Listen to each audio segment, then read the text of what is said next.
បាទសួស្តីបងប្អូនថ្ងៃនេះយើងមកនិយាយទៅជែកនិយាយពីរឿងរុក្ខជាតិម្យ៉ាងបាទនេះបងប្អូនរុក្ខជាតិនេះស្រុកខ្ញុំគេហៅថាដើមប្រក់ផ្លែហើយមិនដឹងថាខាងស្រុកបងប្អូនហៅឈ្មោះយ៉ាងម៉េចទេបាទអញ្ចឹងយើងមកនិយាយពីអត្ថប្រយោជន៍វាវិញម្ដងបាទដើមប្រក់ផ្លែនេះគឺមានអត្ថប្រយោជន៍ច្រើន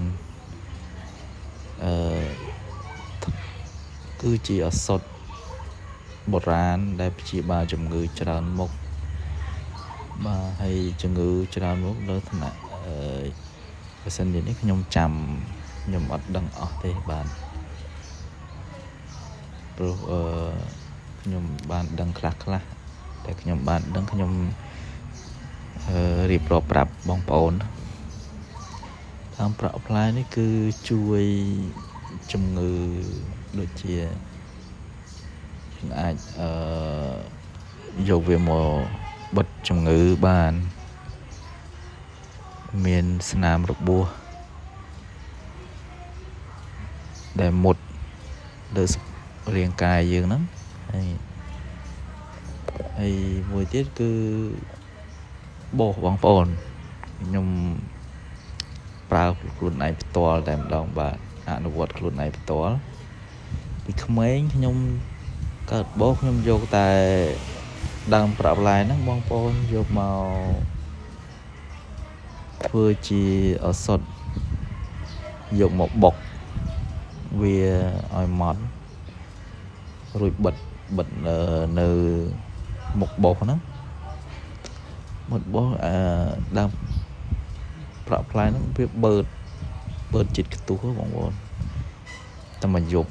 បឺតស្រកជាតិខ្ទុះទាំងអស់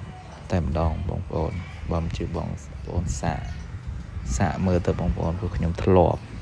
ពីក្មេងគ្មានថ្នាំពេទ្យថ្នាំអីណាទេជំនាន់មុនបាទយើងមានតែហ្នឹងឱសថបុរាណ